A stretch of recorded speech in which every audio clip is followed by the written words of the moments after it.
Good morning, everyone, and welcome to today's video session presented by Diwan Devi Higher Secondary School.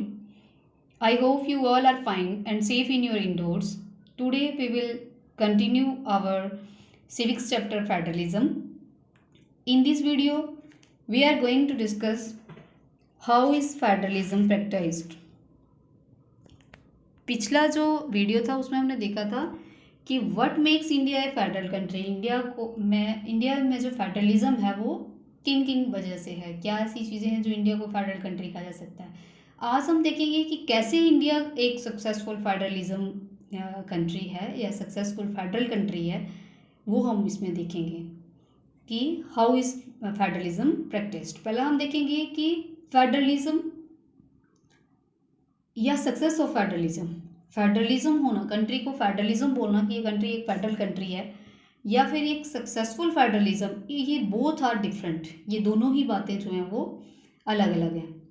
किस चीज़ पे depend करती हैं? ये depend करता है, सक्सेसफुल फेडरलिज्म डिपेंड करता है on the nature of democratic politics. किसी भी कंट्री का जो फेडरलिज्म है वो सक्सेस है या नहीं, ये यहाँ की जो डेमोक्रेटिक पॉलिटिक्स है उसके नेचर पे डिपेंड करता है कि वहाँ की जो पॉलिटिक्स है उसका नेचर जो है वो क्या है। तो इंडिया के बारे में भी हम यही कह सकते हैं कि खाली हमारे कॉन्स्टिट्यूशन में लिख देना कि इंडिया एक फेडरल कंट्री है तो उससे इंडिया जो है वो फेडरल या उसकी फेडरलिज्म की फीचर्स को अडॉप्ट कर लेना, उससे खाली इंडिया जो है वो फेडरलिज्म नहीं बन जाती।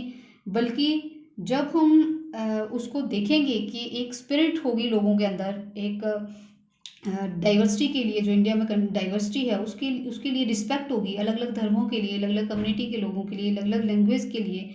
जब हम सब लोगों के दिमाग में या हम सब लोगों के मन में उसके लिए रिस्पेक्ट होगी और हमारे पॉलिटिकल जो लीडर हैं उनके अंदर ये डिज़ायर होगी, तो तभी जो है वो हम सक्सेसफुल फेडरलिज्म जो है वो कहला सकते हैं। सबसे बड़ी बात है कि डिज़ायर फॉर लिविंग टुगेदर। सबसे बड़ी बात कि लोगों के मन में या हम सब के मन में एक साथ इकट्ठे मिलकर रहने की सबसे पहले इच्छा होनी चाहिए, तो तभी हम एक फेडरल या सक्सेसफुल फेडरलिज्म जो है वो कहला सकते हैं। अब हम देखते हैं कि क्या मेजर तरीके अपनाए जिनकी वजह से इंडिया ने, जिसकी वजह से हम कह सकते हैं कि इंडिया एक सक्सेसफुल फेडरल कंट्री है। तो पहला है लिंग्विस्टिक स्टेट्स, कि इंडिया ने जो है वो लैंग्वेज के बेस पे जो है वो यहाँ पे स्टेट बनाएगी। अगर हम देखें कि आज़ादी से पहले, आज़ादी के टाइम से लेके 1947 से लेके अगर 2017-19 तक का अगर हम पॉलिटिकल मैप देखें तो हम देखेंगे कि जो स्टेट्स थी उस टाइम खाली जब इंडिया आज़ाद हुआ था तब 14 स्टेट्स थी और 5 या 6 यूटीज़ थी, यूनियन टेरिटरीज थी। तो आज की डेट में अगर हम देखते हैं तो 28 स्टेट्स हैं, 9 यूटीज़ हैं। तो ये सब चेंजेस जो है वो आया, लेकिन इसमें लिखा हुआ है अपने नेक्स्ट देखो कि evolution of states over a period of time.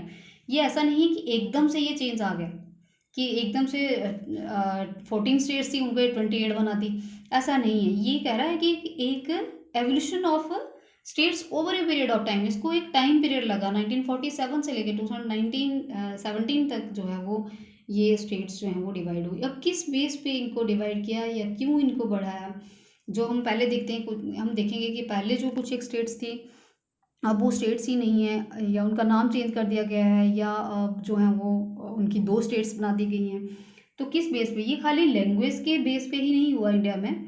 कुछ एक एरिया जैसे कि अगर हम उत्तराखंड की बात करें तो ये जोग्राफिकल, इसकी जोग्राफी के बेस पे जो है वो इसको यूपी से अलग कर दिया गया। पहले यूपी में ही उत्तराखंड था, तो यूपी प्लेन एरिया था और उत्तराखंड का जो इलाका था वो उसमें पहाड़ी एरिया था, तो इसलिए उत्तराखंड को यूपी से अलग कर दिया गया। अगर झारखंड की बात करें तो झारखंड बिहार का हिस्सा था। बिहार जो झारखंड था वहाँ पे मिनरल रिसोर्सेज होते वो बहुत ज़्यादा थे, इसलिए उसको भी बिहार से अलग कर दिया गया। अगर नागालैंड की बात करें तो वहाँ पे नागालैंड, नागा जो कम्युनिटी थी, जैसे नागालैंड नाम से ही पता चलता है नागा कम्युनिटी के लोग जो थे वो वहाँ पे ज़्यादा थे, इसलिए उनके एरिया को भी नागालैंड एक अलग स्टेट जो है वो बना दिया गया। तो इसका मतलब ये कम्युनिटी बेस पे हुआ।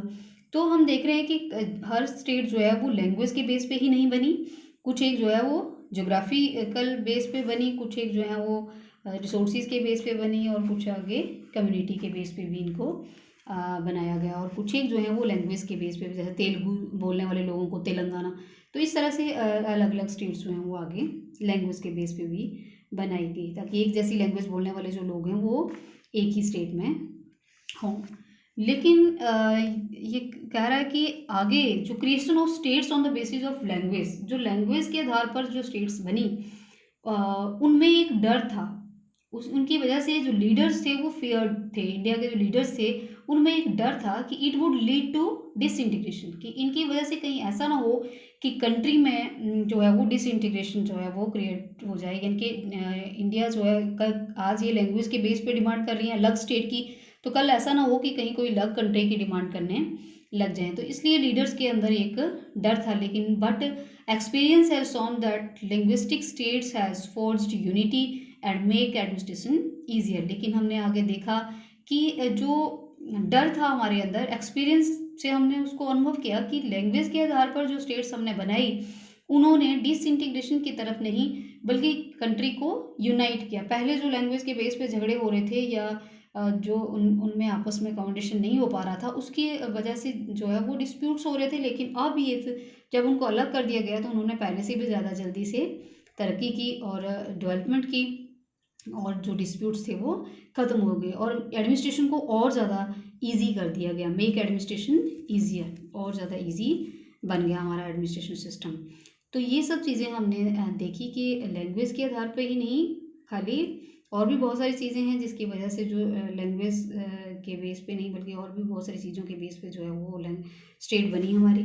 और अब हम देखेंगे कि ये जो लैंग्वेज पॉलिसी रही इंडिया में, इसके बेस पे जो है वो सेकंड जो टेस्ट था कि जो फेडरल स्ट्रक्चर बनाने के लिए इंडिया की जो लैंग्वेज पॉलिसी है हमारे कॉन्स्टिट्यूशन में, ये क्या किसी एक लैंग्वेज को नेशनल स्टेटस जो है वो दे पाएगी या नहीं, या किसी लैंग्वेज को, किसी एक लैंग्वेज को नेशनल स्टेटस दे दिया जाए, यानी कि नेशनल लैंग्वेज बोल दिया जाए या नहीं। तो ये सब हम जो इसकी लैंग्वेज पॉलिसी है और सेंट्रल स्टेट रिलेशंस आगे इनका कैसे रहते हैं और डिसेंट्रलाइजेशन क्या है, ये कुछ 2-4 टॉपिक इस चैप्टर के बचते हैं, वो हम नेक्स्ट वीडियो में देखेंगे। Thank you.